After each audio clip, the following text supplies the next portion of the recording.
Assalamualaikum warahmatullahi ta'ala wabarakatuh. Alhamdulillahi rabbil alamin. Ala kulli halin wa bi kulli ni'matin. Allahumma salli wa sallim wa barik ala sayyidina Muhammad nuriddat wa sirri fi syarri asma wa syifat wa ala alihi wa sahbihi wa barik wa sallam. Allahumma salli wa sallim wa barik ala sayyidina Muhammadin sayyidina Adam, Sayyidina Nuh, Sayyidina Musa, wa Sayyidina Isa. Salawatullahi wa salamu alaihi ajma'in. Innal hamdalillah nahmaduhu wa nasta'inuhu wa nastaghfiruhu wa na'udzu billahi min syururi anfusina wa min sayyiati a'malina. May yahdihillahu ما يهده الله فلا مضل له وما يضلل فلا هادي له أشهد أن لا إله إلا الله وأشهد أن محمدا عبده ورسوله. Alhamdulillah, dalam kesempatan kali ini dipertemukan kembali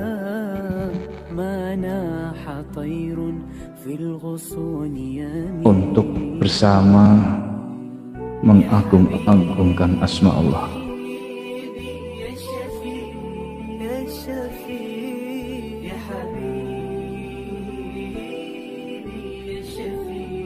Hakikat dari agama Islam datang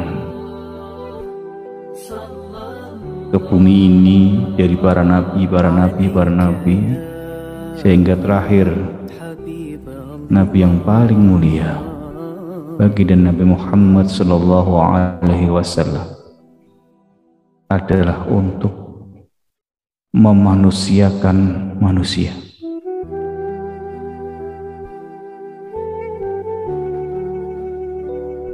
Karakter akhlak yang dibangun adalah untuk kemaslahatan kehidupan masyarakat yang baik.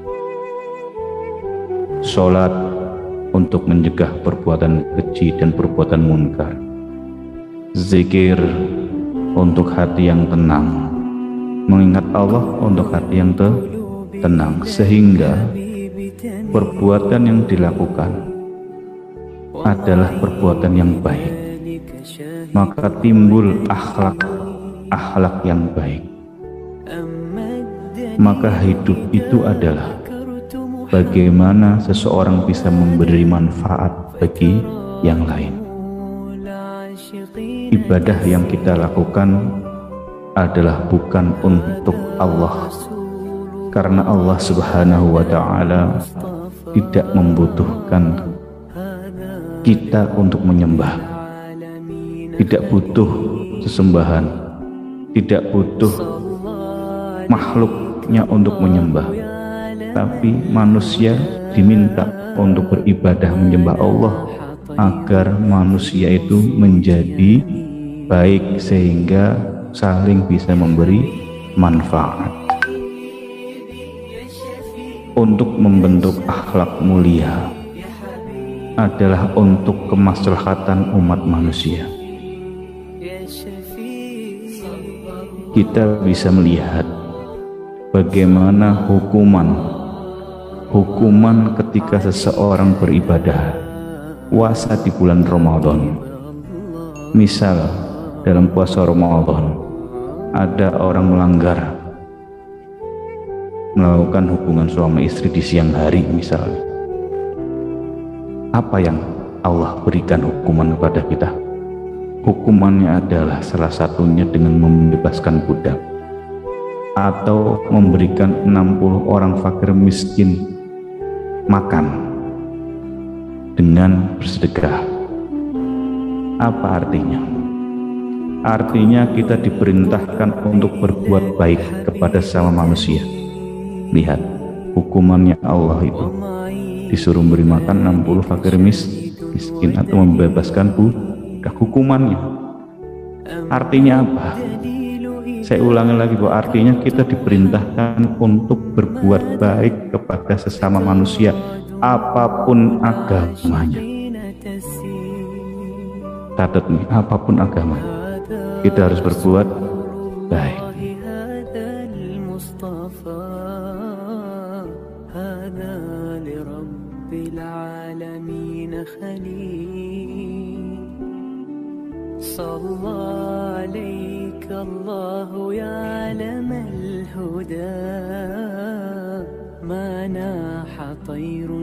Kita berharap bahwa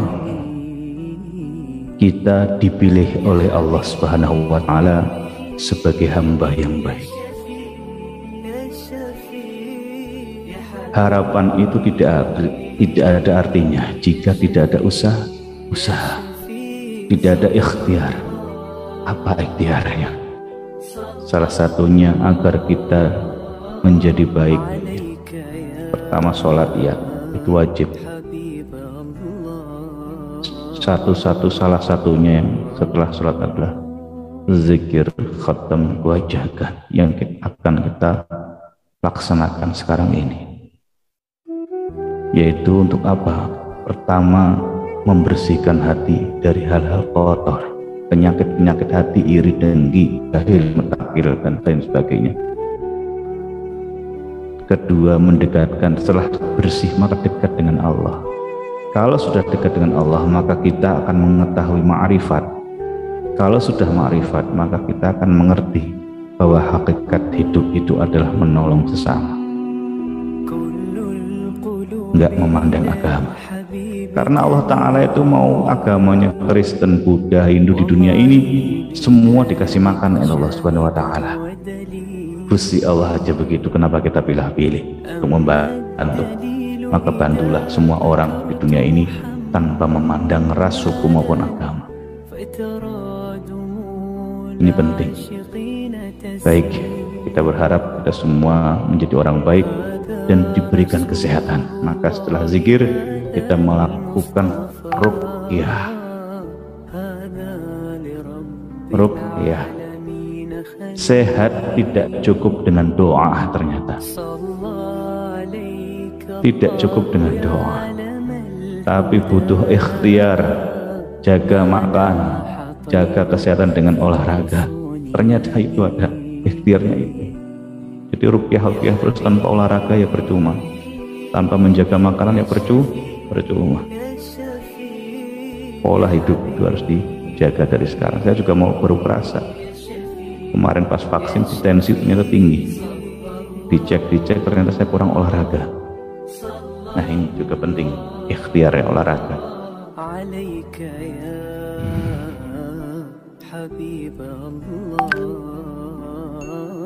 Allahu Akbar.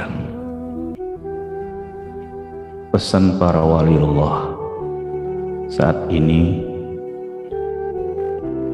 mengingatkan kembali akan pesan Rasulullah Muhammad sallallahu alaihi wasallam. Ketika zaman, kata Rasul, kurang lebih begitu, ketika akhir zaman, ketika timbul banyak musibah dan peperangan, pergolakan dan kejahatan di mana-mana,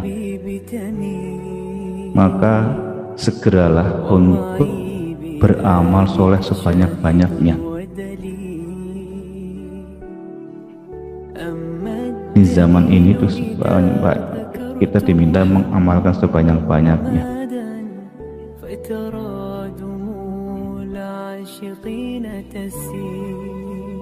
Sedekah, iya, tapi yang penting, saya hanya mengingatkan yang penting, ringan tapi manfaatnya besar. Salah satunya saya kasih rahasianya. Anda memiliki tasbih. Anda memiliki tasbih seperti ini, dan itu digunakan setiap hari untuk zikir. Ketika tasbih ini ditaruh di meja, itu pahala ngalir terus seperti kita zikir setiap saat. Ini ada sebuah riwayat, tidak ada hadisnya, tapi ada sebuah riwayat bahwa seorang hamba yang mimpi ketemu Rasulullah dan dikasih tahu, barang siapa menyimpan sebuah tasbih, maka sehari-harinya dia akan dihitung seperti berzikir. Karena kita zikirnya pakai ini, begitu kita taruh, kita mungkin istirahat atau bekerja atau apapun itu, setiap detik itu akan dihitung sebagai zikir. Nah, yang belum punya tasbih, segera miliki tasbih dan gunakan. Saya pakai jari bisa, ya nggak apa-apa kalau pakai jari. Tapi kalau mau pakai 100 bacaan kan susah pakai jari, ingat-ingatnya susah, apalagi 1000.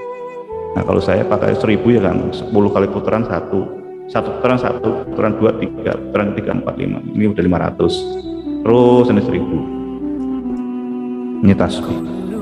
Yang kedua, pesan Habib Sayyid Al-Maliki di zaman akhir, simpanlah pedang di rumah dengan niat ingin membantu Imam Mahdi. Ketika datang Imam Mahdi, maka kita niatkan untuk menjadi pengikut Imam Mahdi. Entah kita menangi atau menemui zaman tersebut atau tidak menemui zaman tersebut, tapi kalau kita dalam hidup kita nyimpan pedang dengan niat saya ingin menjadi tentaranya Imam Mahdi, maka kehidupan kita dan insya Allah ketika wafat akan dibawakan sebagai seorang syuhada. Kenapa? Karena kita berniat untuk menjadi tentaranya Imam Mahdi. Nyimpen pedang, mesti orang di pedang tukunan. Yang belum punya pedang belilah, taruh di rumah. Jangan pedang-pedangan yang nggak ada fungsi untuk perang ya, tapi pedang-pedang benar-benar taruh di rumah. Golok gimana? Boleh. Keris boleh. Jarak tajam, penting itu untuk peperangan. Dalam hal ini kita berniat kalau ada kedatangan Imam Mahdi, kita akan menjadi pasukannya. Niatnya seperti itu. Yang kedua, pertama tasbih, kemudian pedang. Yang ketiga, kita butuh asupan-asupan berkah hidup ini, asupan-asupan energi positif dalam menghadapi hidup ini. Banyak fitnah, banyak godaan, yang jelas banyak fitnah, banyak godaan. Nah, asupan-asupan energi dari mana? Ziarahlah ke para waliullah, ziarah para waliullah. Dah, 3 itu lakukan. Dan zikir khatam bacakan, jangan sampai terlewat lebih dari 40 hari. Tidak ikut khatam, jangan berjamaah ya, jangan sampai lebih dari 40 hari, karena itu akan menjadikan hati menjadi keras. Kalau bisa seminggu sekali ikut, kalau nggak bisa 2 minggu sekali, nggak bisa 3 bulan, nggak bisa sekali udah sebulan sekali. Jangan lebih dari 40 hari, karena itu akan menjadi hati menjadi keras. Kalau hati sudah keras, akan sulit, susah menerima kebaikan. Males, kalau orang udah males untuk ibadah itu males, jadi males terus, semuanya males. Kalau sudah males zikir, kemudian males ibadah, males zikir, males ibadah. Orang ke majelis ilmu, majelis zikir itu untuk berkah, tapi kalau sudah tidak melaksanakan zikir berjamaah, zikir khatam bacakan, hatinya keras, sulit menerima kebenaran, maka akan timbul penyakit hati. Penyakit hati salah satunya adalah merasa dirinya itu sudah benar dan istimewa. Ini na'udzubillah min dzalik. Jangan sampai diri kita merasa diri kita itu soleh, merasa diri kita itu bersih dari dosa. Karena semakin kita mendekat kepada Allah, semakin banyak kotoran yang kita lihat dalam diri kita.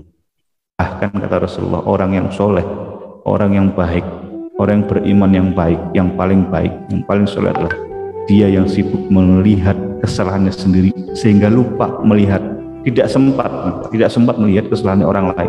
Kata Rasulullah, baik-baiknya orang yang soleh adalah orang yang sibuk melihat kebaikan dirinya, kekurangan dirinya, sehingga dia tidak sempat melihat keburukan orang lain. Ketika dilihatkan keburukan orang lain, maka dia istighfar, ya Allah, saya belum tentu lebih baik dari dia. Dia langsung ingat salahnya diri kita sendiri. Nah, inilah yang kita timbulkan supaya hal itu terjadi adalah dengan zikir khatam kewajahan. maka jagalah jangan sampai lebih dari 40 hari nggak ngelakuin, nggak datang di zikir khatam bacakan. Baik, udah jam 8:30, kita mulai untuk membaca zikir khatam baca. Didahului dengan tawasul. Kita hadiahkan kepada Nabi dan para sahabat tabi'in dan mursyid, semua orang muslim semuanya, dan orang tua kita. Kita baca tawasul dulu sebelum kita zikir khatam bacakan.